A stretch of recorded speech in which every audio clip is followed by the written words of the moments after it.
10 नेता जिन्होंने BJP party से बगावत की और पार्टी को बहुत ज़्यादा नुकसान पहुंचाया।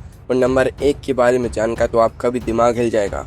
नंबर 10 पर आते हैं यशवंत सिन्हा जी, जो कभी बीजेपी के सबसे चमकीले, चाणक्य और वाजपेयी सरकार के सबसे बड़े संकट मोचक हुआ करते थे।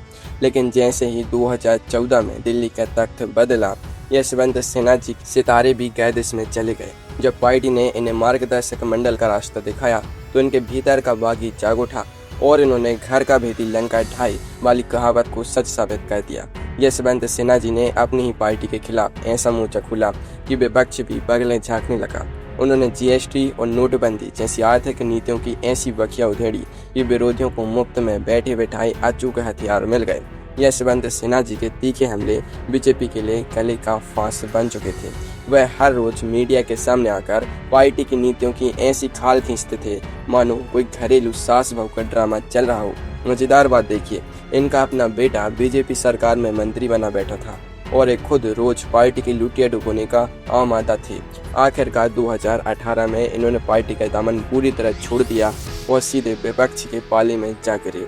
उन्होंने ममता बनर्जी की पार्टी ज्वाइन की और राष्ट्रपति चुनाव तक लड़कर बीजेपी की साख पर वो डेंट मारा जिसे ठीक करना नामुमकिन था। लेकिन ठहरिए, यह तो सिर्फ ट्रेलर था।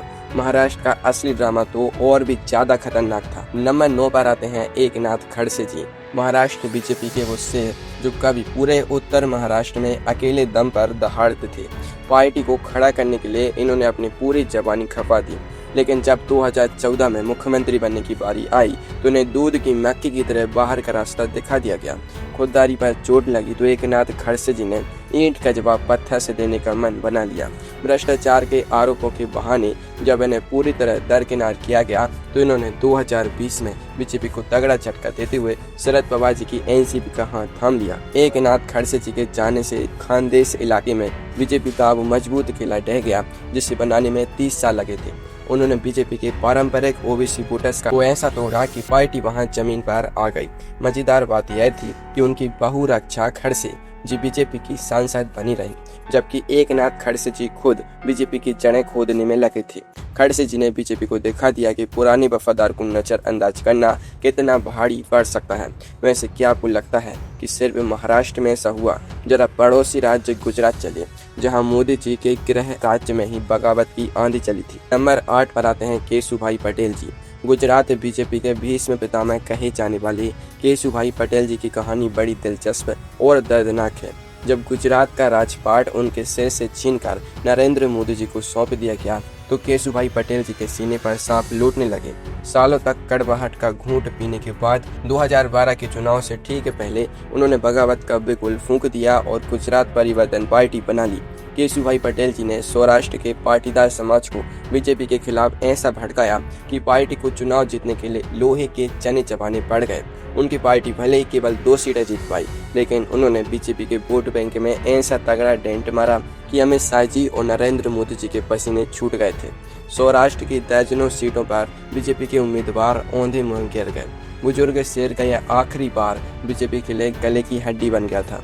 वैसे यूपी की राजनीति का ड्रामा तो इससे भी 10 गुना ज्यादा मजेदार है, जहां एक मंत्री ने पूरी सरकार की नींद उड़ा दी थी। नंबर 7 पर आते हैं स्वामी प्रसाद मौर्य जी, राजनीति के सबसे बड़े मौसम वैज्ञानिक और गिरगिट की तरह रंग बदलने में गोल्ड मेडलिस्ट। 2022 के यूपी विधानसभा चुनाव से ठीक 1 महीने पहले जब योगी जी दोबारा सत्ता में आने का ताना बाना बोल रहे थे, तब स्वामी प्रसाद मौर्य जी ने कैबिनेट मंत्री के पद को लात मारकर इस्तीफा दे दिया। वो अकेले नहीं भागे, बल्कि अपने साथ 5 से 6 विधायकों की पूरी बारात लेकर समाजवादी पार्टी में शामिल हो गए। उन्होंने बीजेपी पर दलित और पिछड़ा विरोधी होने का ऐसा ठप्पा लगाया कि सोशल मीडिया पर तहलका मच गया। मौर्य जी की इस बगावत ने पूर्वांचल और अवध की कई सीटों पर बीजेपी के बने बनाए समीकरणों पर रायता फैला दिया। उनके जाने से जो ओबीसी पलायन का नैरेटिव बना, उसने बीजेपी को चुनाव के बीच में दिन में तारे दिखा दिए थे। बीजेपी को डैमेज कंट्रोल करने के लिए अपनी पूरी ताकत और पैसा पानी की तरह बहाना पड़ा, तब जाकर लाज बची। स्वामी प्रसाद मौर्य जी ने साबित कर दिया कि वो जब भी पाला बदलते हैं तो राजनीति का पूरा नक्शा ही बदल जाता है। लेकिन कर्नाटक की कहानी तो इससे भी ज्यादा रोमांचक है, जहां पूर्व मुख्यमंत्री ने ही बगावत का झंडा उठा लिया था। नंबर 6 पर आते हैं जगदीश शेट्टर जी, कर्नाटक के पूर्व मुख्यमंत्री और लिंगायत समाज के बहुत बड़े चेहरे। 2023 के कर्नाटक विधानसभा चुनाव में जब बीजेपी ने नए चेहरों को मौका देने के नाम पर इनका टिकट काटा, तो जगदीश शेट्टर जी ने अपनी ही नाक काटकर दूसरों का अपशकुन करने का फैसला कर लिया। उनका परिवार पीढ़ियों से संघ परिवार से जुड़ा था, इसलिए उनकी बगावत बीजेपी के लिए एक बेचारे के झटका भी थी।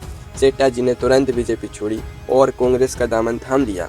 उनके इस कदम से बीजेपी का सबसे वफादार लिंगायत वोट बैंक पूरी तरह छिटक गया। कांग्रेस ने शेट्टर जी के इस गुस्से को पूरी तरह भुनाया और लिंगायत बेल्ट में बीजेपी को नाको चने चब्बा दिए। बीजेपी सत्ता से हाथ धो बैठी और कांग्रेस ने बम्पर जीत दर्ज की। भले ही जगदीश शेट्टर जी बाद में वापस बीजेपी में लौट आए, लेकिन जो भयंकर नुकसान होना था वो तो पूरी तरह हो चुका था। अब जरा दिल थाम लीजिए, क्योंकि अगले नंबर पर वो फायर ब्रांड नेता है जिन्होंने कभी मध्य प्रदेश में कांग्रेस की लंका जलाई थी, लेकिन फिर खुद ही विलन बन गई। नंबर 5 पर आती हैं उमा भारती जी, मध्य प्रदेश में बीजेपी की वो फायर ब्रांड सन्यासी जिन्होंने 2003 में अपनी तूफानी रैलियों से दिग्विजय सिंह जी की 10 साल पुरानी सरकार को उखाड़ फेंका था। लेकिन सत्ता मिलते ही उमा भारती जी के तेवर इतने तीखे हो गए कि पार्टी के लिए उन्हें संभालना टेढ़ी खीर बन गया। जब उन्हें मुख्यमंत्री की कुर्सी से हटाया गया तो उन्होंने लाइव टीवी पर पार्टी की बैठक से वॉकआउट कर दिया और लाल कृष्ण आडवाणी जी के सामने ही अनुशासन की धज्जियां उड़ा दी। 2005 में निष्कासित होने के बाद उन्होंने अपनी नई पार्टी भारतीय जनशक्ति पार्टी बनाई। उमा भारती जी ने मध्य प्रदेश की कई सीटों पर बीजेपी के वोट बैंक में ऐसी सेंध लगाई कि बीजेपी के कई दिग्गज नेता औंधे मुंह घेर गए। उमा भारती जी की इस बगावत ने बीजेपी के कैडर को अंदर से खोखला कर दिया था और शिवराज सिंह चौहान जी को सरकार बचाने के लिए एड़ी चोटी का जोल लगाना पड़ा था। लेकिन जरा सोचिए, अगर किसी राज्य का पहला मुख्यमंत्री ही बागी हो जाए तो क्या होगा। झारखंड की कहानी आपको जरूर सुननी चाहिए। अब नंबर 4 पर आते हैं बाबूलाल मरांडी जी, झारखंड के पहले मुख्यमंत्री और आदिवासियों के सबसे बड़े मसीहा। लेकिन जब बीजेपी के अंदरूनी झगड़ों से तंग आकर उन्होंने 2006 में पार्टी को अंगूठा दिखाया तो झारखंड की राजनीति में भूचाल आ गया। उन्होंने झारखंड विकास मोर्चा का गठन किया और बीजेपी के सबसे मजबूत आदिवासी वोट बैंक पर सीधे सर्जिकल स्ट्राइक कर दी। बाबूलाल मरांडी जी की बगावत के कारण बीजेपी झारखंड में इस कदर कमजोर हुई कि वह 14 सालों तक राज्य में अपने दम पर बहुमत लाने के लिए तरसती रही। बीजेपी को हर बार छोटी छोटी पार्टियों के आगे नाक रगड़नी पड़ती थी और निर्दलीय विधायकों को खरीद कर सरकार की खिचड़ी पकानी पड़ती थी। मरांडी जी ने बीजेपी को वो गहरे घाव दिए जो सालों तक हरे रहे और पार्टी की छवि को भारी नुकसान पहुंचाया। लेकिन यूपी के एक और ऐसे ही कद्दावर नेता थे जिन्होंने एक बार नहीं बल्कि 2 बार बीजेपी की लुटिया डुबोई थी। अब नंबर 3 पर आते हैं कल्याण सिंह जी, राम मंदिर आंदोलन के सबसे बड़े पोस्टर बॉय और यूपी के पूर्व मुख्यमंत्री। कल्याण सिंह जी का कद यूपी बीजेपी में इतना बड़ा था कि उनके बिना पार्टी की कल्पना भी नहीं की जा सकती थी। लेकिन जब उनके आत्मसम्मान को ठेस पहुंची तो उन्होंने 1999 और 2009 में 2 बार बीजेपी को ठेंगा दिखा दिया। उन्होंने अपनी अलग पार्टी बनाई और मुलायम सिंह यादव जी के साथ मिलकर बीजेपी के कट्टर हिंदूवादी वोट बैंक को हिलाकर रख दिया। कल्याण सिंह जी के जाने से यूपी में बीजेपी का वो हाल हुआ कि पार्टी सीधे नंबर 1 से खिसककर नंबर 4 पर पहुंच गई। बीजेपी अगले 15 सालों तक यूपी की सत्ता के लिए तरसती रही और पूरे राज्य में संगठन का कबाड़ा हो गया। घर का जोगी जोगड़ा, आन गांव का सिद्ध, बल कहावत यहाँ बिल्कुल सच साबित हुई। कल्याण सिंह जी ने दिखा दिया कि यूपी में उनके बिना बीजेपी बिना पतवार की नाव जैसी है। लेकिन अब वक्त है नंबर 2 का, जिसने दक्षिण भारत में बीजेपी का पूरा खेल ही बिगाड़ दिया था। नंबर 2 पर आते हैं BS येदियुरप्पा जी, दक्षिण भारत में पहली बार कमल खिलाने वाले एक लौते बाजीगर। जब 2011-12 में भ्रष्टाचार के आरोपों के कारण हाईकमान ने इनसे जबरन मुख्यमंत्री की कुर्सी छीनी तो येदियुरप्पा जी का गुस्सा 7वें आसमान पर पहुंच गया। उन्होंने कसम खाई कि वो बीजेपी की ईंट से ईंट बजा देंगे।